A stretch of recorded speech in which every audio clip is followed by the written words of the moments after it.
What if the Bible the world trusts is not the first version at all, but a carefully narrowed selection shaped by power, fear, and survival?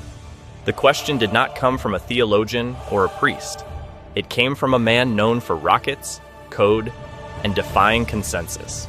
Elon Musk began asking why the origins of Christianity looked nothing like the clean story most believers were taught. The deeper he looked, the more uncomfortable the answers became. What emerged was not a single hidden book, but a long trail of erased writings, silenced voices, and decisions made far from divine inspiration. The Bible, as most people know it, did not fall from the sky as a finished work. It was assembled slowly, unevenly, and under pressure. In the first century after Jesus' death, Christian communities were scattered across the Roman world. They shared stories, letters, teachings, and memories. Many of these writings claimed to preserve Jesus' words. Many contradicted each other. There was no central authority to decide what counted as truth. By the time the Apostle Paul was executed in Rome around 65 AD, letters attributed to him were already circulating widely.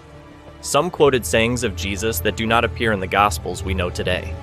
This alone suggests something most churches avoid discussing. The teachings of Jesus existed in multiple forms long before the Bible was finalized. Early Christian leaders argued fiercely over which writings were authentic. Some accepted the Gospel of Thomas, a collection of sayings attributed to Jesus that lacks miracles or a resurrection story. Others rejected it as dangerous. The Book of Enoch, quoted directly in the New Testament, was treated as sacred by many early believers, but later excluded entirely. The Apocalypse of Peter was read in churches for generations before being quietly removed. By the 2nd century, the situation had become chaotic. Hundreds of texts were in circulation. Some were sincere attempts to preserve memory, others were theological inventions. Ordinary believers could not tell the difference. They relied on leaders who claimed authority, often without proof. This is where the story turns darker. As Christianity grew, it attracted attention from Rome, first as a threat, then as an opportunity. For 3 centuries, Christians were hunted, tortured, and killed. Their scriptures were burned. Entire collections vanished. When Emperor Constantine claimed conversion after a battlefield vision in 312 AD, persecution stopped almost overnight. Christianity went from outlawed to favored.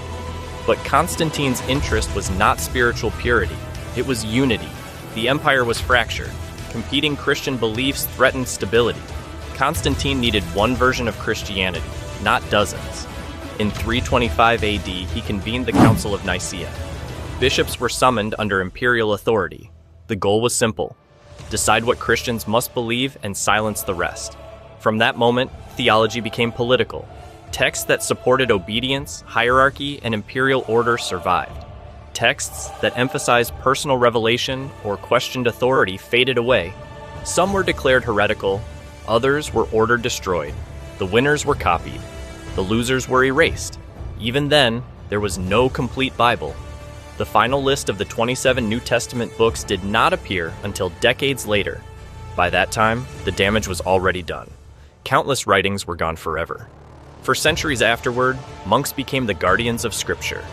In cold stone monasteries, scribes copied texts by hand. Every copy introduced risk. Lines were skipped. Words were changed.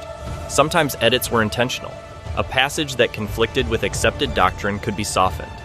A troubling phrase could disappear. There was no way to check accuracy. No originals remained. Over time, additional books entered church use. Texts once rejected by early leaders were absorbed into teaching and ritual. Most believers never knew.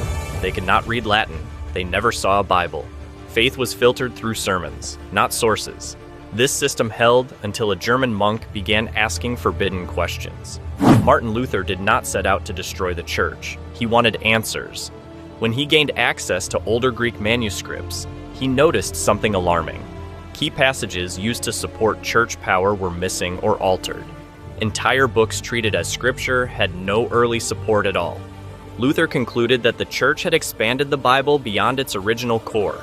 He separated disputed texts from the main body and translated the rest into German so ordinary people could read it themselves. For this, he was condemned. Others paid a higher price. Translators were hunted. Some were executed. Possessing an unauthorized Bible could mean death.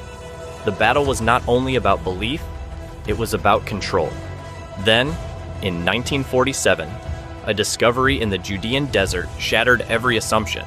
A shepherd searching for a lost goat stumbled upon clay jars hidden in a cave near Qumran. Inside were ancient scrolls preserved for nearly 2,000 years. They contained biblical texts copied centuries before the church finalized its canon. The Dead Sea Scrolls proved something undeniable. Ancient Jewish communities used a wider collection of sacred writings than modern Bibles contain. Some books matched later texts closely, others differed. Some existed in multiple versions. There was no fixed canon. This meant that when Jesus lived, there was no single accepted scripture list. Scripture was fluid. Interpretation was open. Authority was contested. For Elon Musk, this was the missing piece. He saw a familiar pattern. Institutions select information that supports their structure.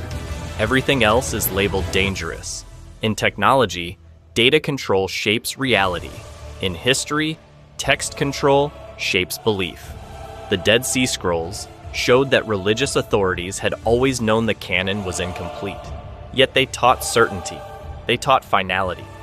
Lost Gospels like Thomas and Mary Magdalene did not vanish because they were proven false. They vanished because they challenged hierarchy. They emphasized inner understanding over obedience. That made them risky. This does not mean the Bible is meaningless. It means it is human. Edited, filtered, shaped by fear and power as much as faith. The original Bible, if it ever existed as a single work, was never preserved intact. What survived is a selection, not the whole story. Somewhere, perhaps still buried, are fragments that could change how humanity understands Jesus.